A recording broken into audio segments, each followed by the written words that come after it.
We're now joined by Lawrence Ma, a Hong Kong barrister and chairman of Hong Kong Legal Exchange Foundation. Thank you very much for joining us, Lawrence. First of all, how do you see this new oath requirement? What's the thinking behind it?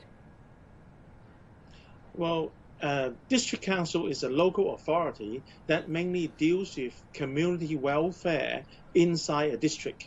And district councillors have direct daily contact with voters. Now, they are essential support to any candidates who run for the Legislative Council in the future.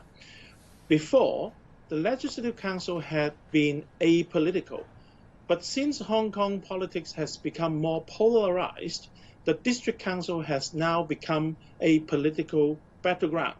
And many elected district councillors from the last election are separatists, or they share separatism ideas.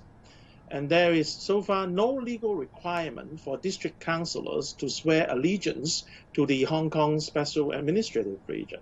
And the bill now being introduced, it is introduced rightly and timely, and the bill will impose an oath-taking requirement so that any district councillors who runs foul of the oath can be disqualified. Right. This bill also lists legal consequences, as what you said. If district councillor fails to meet the requirement, the bill comes after the central government underlined the patriots should govern Hong Kong. What's the connection between the two? Well, I think the bill is a speedy implementations that echoes the speech given by the Hong Kong Macau Affairs Office of the central government yesterday. No doubt this bill will be an effective mechanism. It is supported by law because the bill will pass our Legislative Council and becomes law. So I would say that this is a speedy response of the SAR government to the call from the central government. To say further, the new bill is definitely not a setback for democracy. In other countries, if you see, those who run for public office have to demonstrate their patriotism. If you look at Hong Kong, some candidates in the election campaign and wins an election by chanting slogans opposing or demonizing China. Some even shouted, "Hong Kong is not China," during their oath taking in the Legislative Council. So these acts and conducts would never be tolerated and in fact illegal in many other Western democracies. Right, so yes, it is a necessary requirement. Now let's talk about the principle. People who govern Hong Kong should be patriots. How should we understand the definition of patriots in Hong Kong?